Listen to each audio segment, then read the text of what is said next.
नमस्कार। तो आज हम एक ऐसी हवेली की कहानी में उतरने वाले हैं जहां चांदनी रातें अपने साथ सुकून नहीं बल्कि खौफ लेकर आती हैं। कहानी का नाम है चांदनी विला की भूता दुल्हन। तो चलिए इस रहस्य की परतों को एक एक करके खोलते हैं। सोचिए, कहानी की शुरुआत ही इन शब्दों से होती है। ये सिर्फ एक किस्सा नहीं है, बल्कि एक ऐसा अनुभव है जिसने लिखने वाले को भी अंदर तक हिला के रख दिया था। ये शब्द हमें सीधे उस खौफ में ले जाते हैं जो आगे आने वाला है। तो हमारी कहानी की जो मुख्य किरदार हैं उनका नाम है नैना त्रिवेदी, जो इंदौर की एक शांत सी कॉलोनी सूर्य विहार में रहती हैं।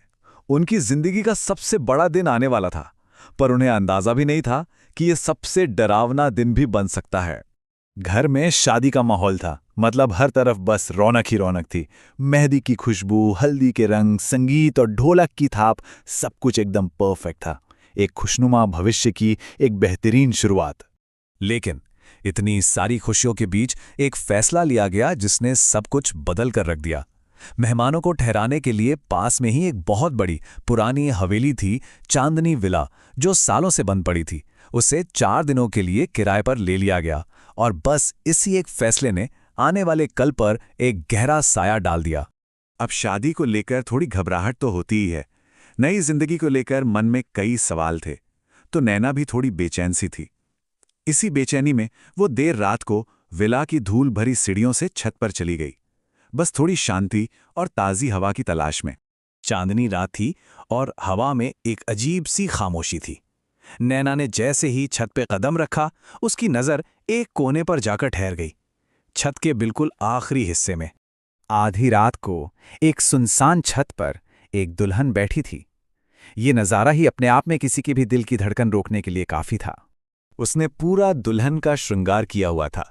लाल जोड़ा, लंबा सा घूंघट जिसने उसका चेहरा छिपाया हुआ था, और हाथों में चूड़ियां। उसकी पीठ नैना की तरफ थी। पहली नज़र में तो नैना ने मन को समझाया, अरे शायद कोई कजिन होगी, मजाक कर रही है। नैना ने उसे आवाज दी, कहा, कौन है? नीचे चलो, बहुत रात हो गई है। लेकिन जवाब में सिर्फ सन्नाटा मिला, एक ऐसा सन्नाटा जो अब और भी ज्यादा डरावना लग रहा था। और बस तभी हवा का मिजाज बदल गया। फिजा में अचानक जले हुए केरोसिन की एक बहुत तेज अजीब सी गंध फैल गई। ये इस बात का साफ इशारा था कि यहां कुछ भी ठीक नहीं है। जैसे ही नैना थोड़ा और करीब गई, उसकी आंखों ने जो मंजर देखा, उसने तो उसकी रूह कपा दी। उस दुल्हन का लाल जोड़ा पिघल चुका था, चूड़ियां उसकी कलाई के मांस से चिपक गई थी, और उसकी स्किन, त्वचा पूरी काली पड़कर जगह जगह से फट चुकी थी।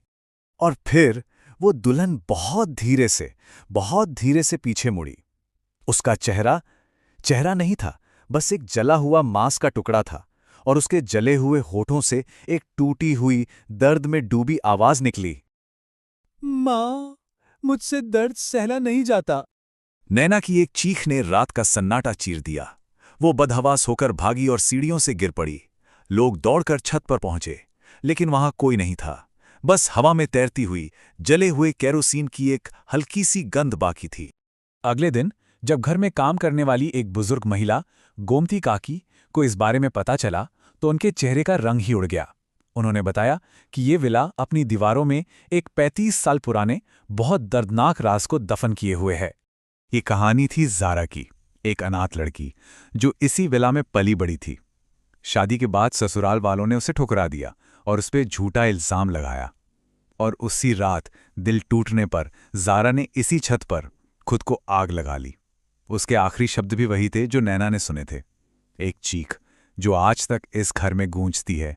गोमती काकी ने बताया कि ज़ारा की मौत के बाद से हर रात ठीक 2 बजे विला में वही केरोसिन की गंध लौट आती है, और छत पर ज़ारा की आत्मा अपने उस दर्दनाक पल को फिर से जीती है। उसका दर्द उस घर का एक हिस्सा बन चुका था। इस हादसे के बाद नैना की शादी कुछ वक्त के लिए टाल दी गई, पर ज़ारा की कहानी यहीं खत्म नहीं हुई।